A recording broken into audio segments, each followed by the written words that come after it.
Ini adalah sebuah kekalahan yang menyesakkan hati, saudara-saudara. Menyesakkan hati sekaligus menunjukkan bahwa Malaysia memang layak kalah, saudara-saudara. Layak kalah. Sebuah gol yang tercipta dari menit ke 90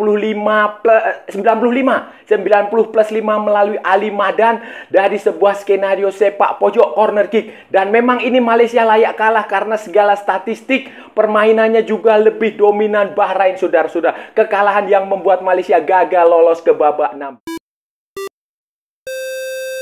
Halo saudara-saudara, jumpa lagi dengan komentator gadungan di sini. Dengan komentator yang gadungan.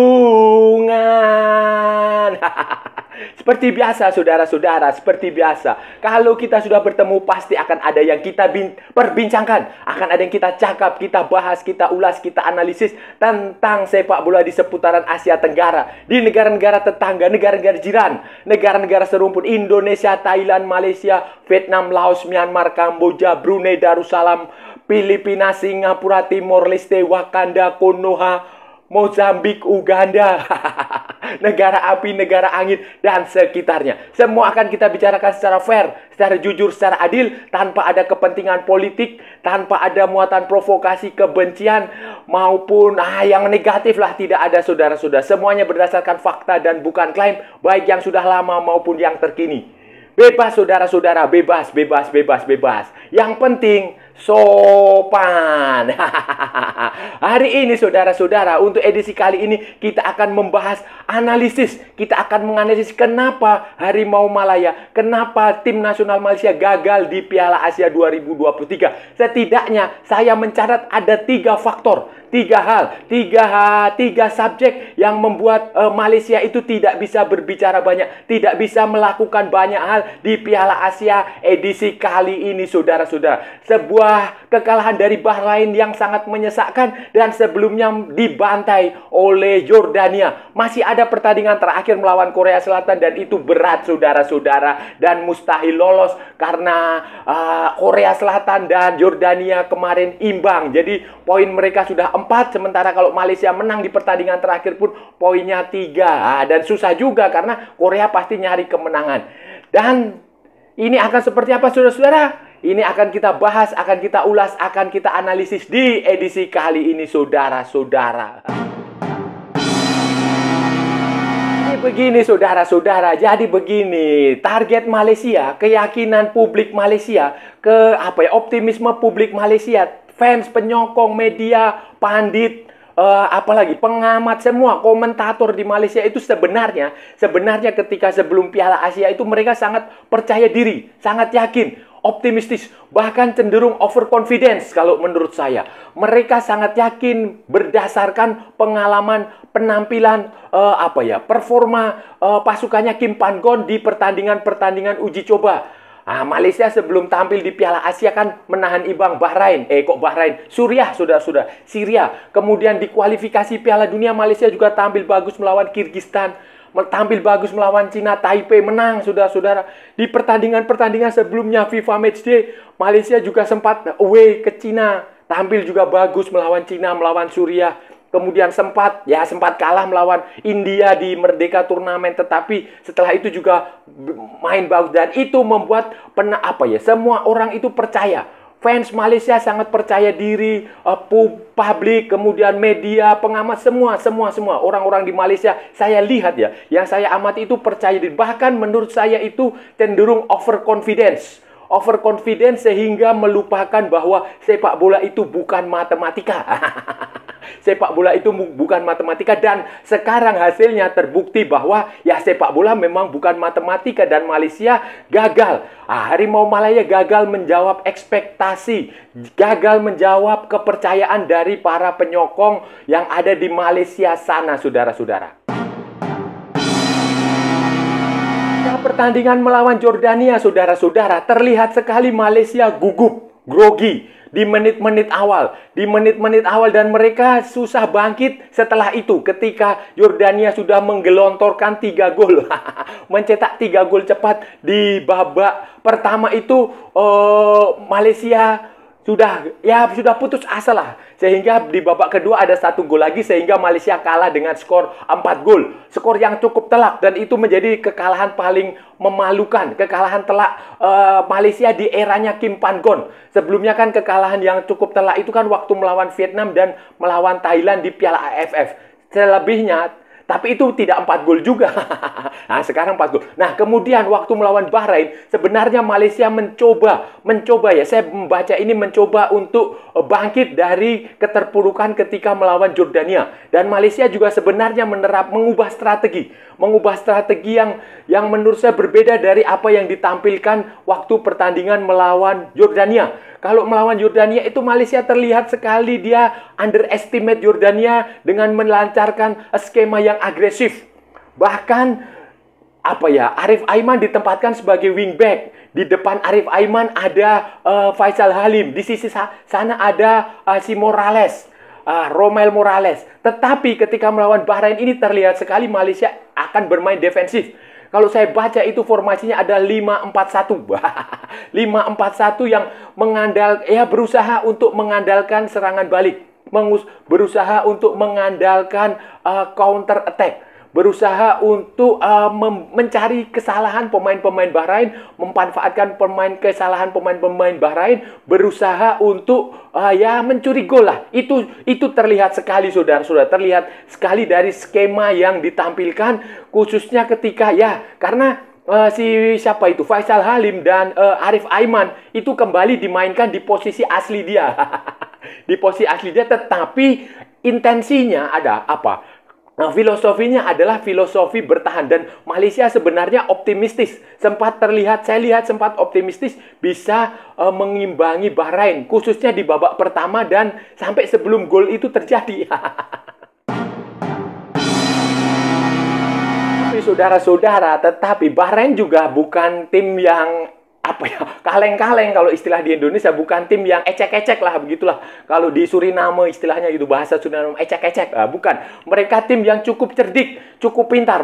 Saya melihat mereka benar-benar menganalisis dengan baik cara bermain Malaysia, skenario permainan Malaysia, formasi Malaysia, cara bermain taktikal game plan-nya Malaysia itu benar-benar dibaca dengan baik. Bahrain itu malam itu bermain dengan skema 4-2-3-1 dan dia benar-benar membaca bahwa inti kekuatan Malaysia itu ada di Faisal Halim dan di Arif Aiman. Itu di situ kunci Malaysia, dan dia juga membaca bahwa Kim Pan-gon itu jarang sekali mengubah skema, dia selalu tergantung kepada pemainnya yang itu saja. Dia sangat mengandalkan the winning team yang dia yakini akan bisa membawa kemenangan. Nah, itu sudah terbaca dengan baik oleh Bahrain. Dan Bahrain juga tahu Malaysia itu tidak punya kedalaman skuad. Beda dengan misalnya Jepang atau Korea yang bisa berganti-ganti pemain, berganti-ganti skema, atau Indonesia sajalah. Dia Sintayong mampu mengubah formasinya dengan pemainnya di tempat berbeda-beda. Tetapi Kim Pan-gon ini tidak. Dia hanya mengandalkan pemain yang itu saja. Kalau bahasa di Jakarta itu lu lagi, ya kayak begitulah. Jadi itu sangat mudah terbaca saudara-saudara. Sangat mudah dan terbukti saudara-saudara. Statistik menunjukkan bahwa Bahrain terlalu dominan untuk Malaysia. 13 tembakan saudara-saudara. Bahrain itu punya 13 shoot dan Malaysia itu hanya punya 4. Possession-nya itu Bahrain itu juga sekitar 66. Sementara Malaysia hanya sekitar 34%. Dan shoot on targetnya itu Bahrain punya 3 dan Malaysia hanya punya 1. Walaupun sebenarnya efektivitasnya Malaysia jauh lebih efektif, tetapi Bahrain lebih mematikan dan terbukti pada menit ke-90 plus 5, Ali Madan menjadi penentu kemenangan Bahrain 1-0 lewat sebuah tembakan jarak jauh memanfaatkan bola corner kick yang gagal. Pengamatan saya, saudara-saudara, menurut penilaian gadungan analisis komentator, ada 3 hal yang membuat Malaysia ini gagal tampil di Piala Asia tahun ini, saudara-saudara. Faktor pertama adalah teknis. Teknis, saudara-saudara. Kim Pan-gon itu dia berbeda dengan Sintayong, berbeda dengan Hajime Moriyasu di Jepang, berbeda dengan Jurgen Klinsmann di Korea Selatan, bahkan berbeda dengan Jesus Casas di Irak atau Philippe Troussier di Vietnam. Kim Pan-gon ini tidak punya kedalaman skuad yang bagus. Tidak punya, sudah. Saya nggak tahu ya. Sebenarnya kalau dia mau itu bisa. Dia memanggil pemain-pemain muda. Pemain-pemain muda Malaysia yang abroad maupun yang keturunan maupun yang main di Liga Super Malaysia, itu sebenarnya bisa dia mendapatkan kedalaman skuad. Tapi saya nggak tahu, dia tidak melakukan itu. Kedalaman skuadnya tidak. Jadi dia hanya mengandalkan pemain yang itu-itu saja. Arif Aiman di situ, Faisal Halim, Corbin Ong, Sihan Hasmi, kemudian siapa lagi ya? Darren Lock, Davis, Dion Kool, kayak begitulah. Pemainnya tidak banyak berubah. Beda misalnya contohnya, ini saya ambil contoh Indonesia ya. Indonesia itu kan lebih variatif. Egy nggak main, ada Witan sama Egy nggak main. Ada si Rafael Struik, ada Hoki Caraka, ada Adam Alis, Sadi Ramdhani tidak dipanggil, tidak mah. Tetapi Malaysia tidak. Jadi Kim Pan-gon itu sudah ketergantungan dia kepada pemain yang itu-itu saja. Akibatnya itu mudah sekali dibaca, dianalisis oleh pelatih-pelatih lawan. Skemanya juga tidak jauh dari 3-4-3 atau 4-3-3. Itu yang membuat gaya permainan Malaysia itu gampang sekali dibaca, mudah sekali dipelajari, dan ketika turnamen seperti ini, pelatih-pelatih Yordania maupun Bahrain itu tinggal membuktikannya di lapangan dan terbukti berhasil. Itu saudara-saudara, mentalitas.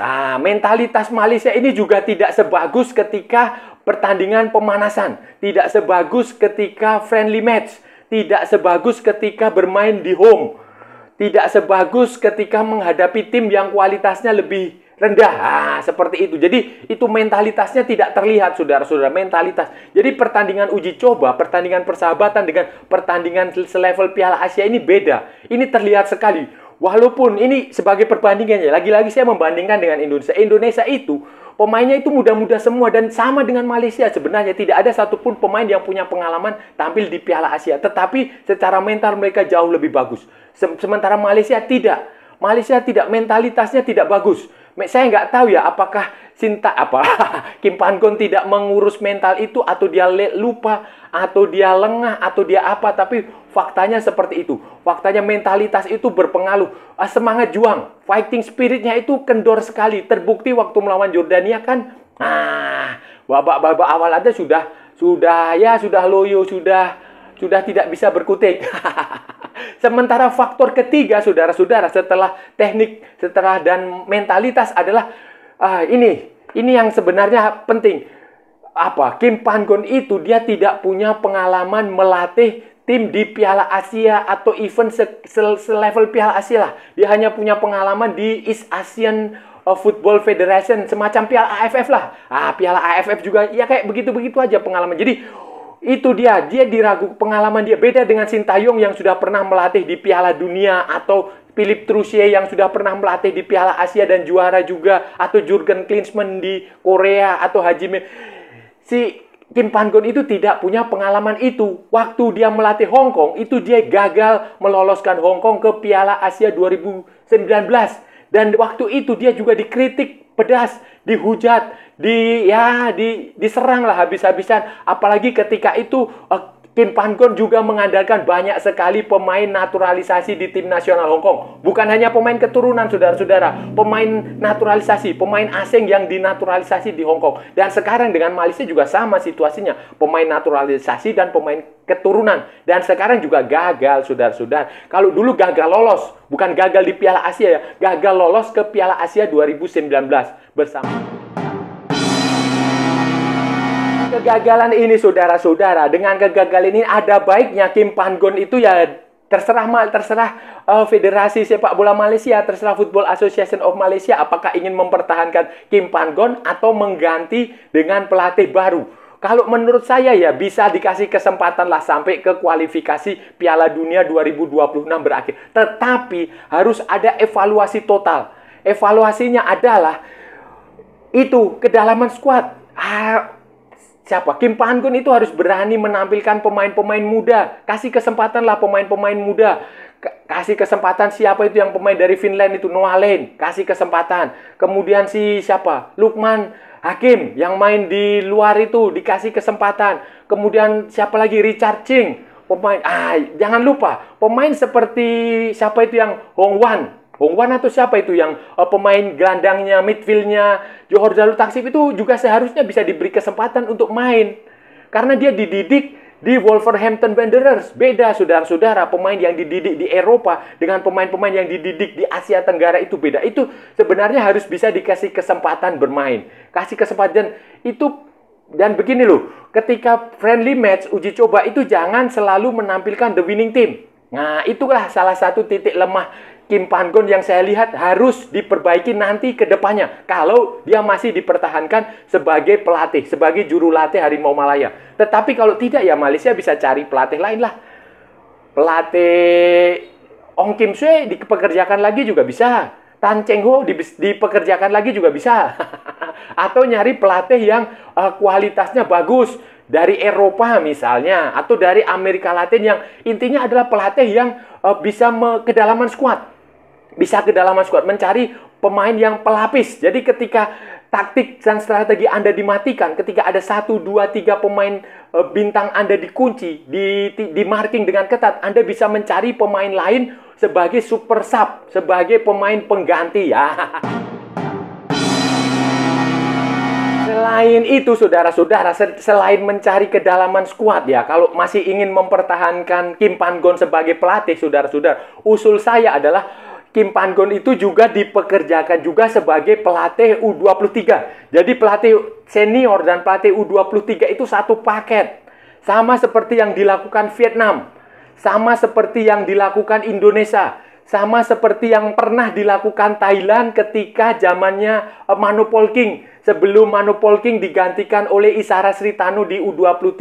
Itu. Jadi satu paket. Kenapa itu penting, saudara-saudara? Itu bagian dari mencari kedalaman skuad itu. Apa yang dilakukan Sintayong ini, saudara-saudara, di Indonesia itu bagus. Kenapa? Karena Anda lihat, pemain-pemain yang sekarang ini tampil di Piala Asia itu nanti juga masih bisa tampil di Piala Asia U23. Begitu pula apa yang dikerjakan Philippe Troussier di Vietnam. Anda lihat, pemain-pemain Vietnam yang sekarang tampil di Piala Asia ini, yang kemarin baru dikalahkan Indonesia itu, mayoritas masih pemain muda, walaupun itu keterpaksaan karena pemain utama seperti Duan Van Hau dan kawan-kawan cedera, dan Van Lam dan kawan-kawan cedera. Tetapi itu kan blessing, apa ya istilahnya, blessing in apa gitulah. Pokoknya berkah dalam kesusahan. Itu saudara-saudara, itu. Jadi itu harus dilakukan karena itu penting sekali. Mencari kedalaman skuad itu penting dan itu hanya bisa dilakukan kalau Kim Pan-gon bisa bekerja juga dengan tim U23. Jadi supaya ada kesinambungan. Jadi mainkan pemain-pemain muda, pemain-pemain U23 itu lebih bagus. Kasih mereka jam terbang, dan itu Sintayong sudah membuktikan itu. Philippe Troussier juga sudah membuktikan itu, dan menurut saya itu juga harus dicoba. Saran saya harus dicoba. Kim Pan-gon bisa jadi pelatih kepala lah, tetapi dia memimpin U23 dan senior, sementara nanti ada asistennya yang khusus senior, khusus U20. Tetapi secara inti itu head coach, semacam pelatih di atas semua pelatih. Itu akan bagus untuk regenerasi, untuk mencari kedalaman skuad Malaysia yang memang selama ini menjadi titik lemah. Nah, saudara-saudara, itu tadi pembahasan kita hari ini, saudara-saudara. Kita sudah bicara panjang lebar dari A sampai Z. Dari utara sampai selatan, dari barat sampai ke timur, dari mana lah ya?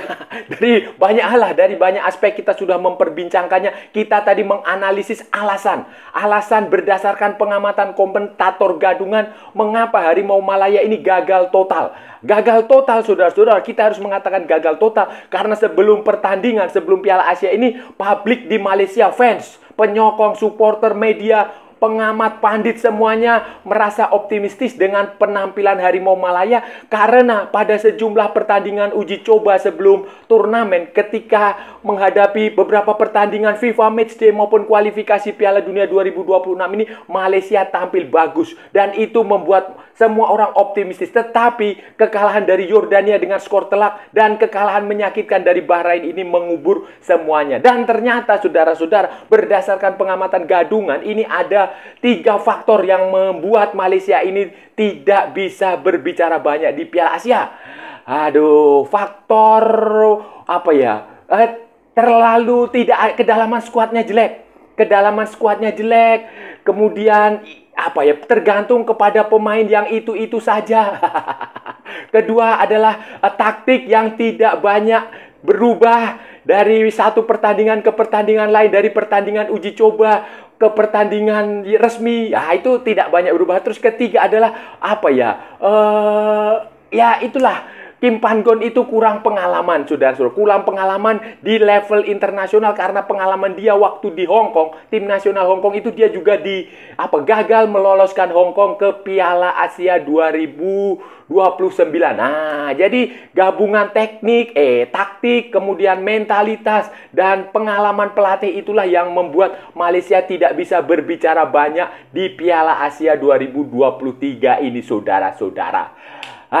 Cukup disayangkan karena ya Malaysia berarti mengikuti jejak Vietnam yang sudah pasti masuk kotak, sudah pasti kembali ke negaranya. Sementara Indonesia dan Thailand akan mewakili Asia Tenggara, punya potensi mewakili Asia Tenggara lolos ke babak 16 besar. Dan saya rasa sudah cukup ya saudara-saudara pembahasan kita hari ini. Kalau ada salah-salah ya mohon maaf. Namanya juga gadungan saudara-saudara. Tetapi kalau benar berarti sebuah kebenaran. Kalau saudara-saudara merasa channel ini bermanfaat, berguna, menghibur, menginspirasi, silahkan like, share, and subscribe. Tapi kalau tidak saudara-saudara, abaikan saja. Skip, jangan ditonton, tetapi jangan juga di-report. Kasihan saya saudara-saudara. Ikuti juga akun media sosial Komentator Gadungan, ada di Instagram, ada di Facebook, dan ada di TikTok yang bukan TikTok Shop. Oke saudara-saudara, sampai bertemu lagi di edisi-edisi berikutnya dengan tema-tema yang jauh lebih tidak bermutu, dengan tema-tema yang jauh lebih membagongkan. Salam olahraga dan merdeka!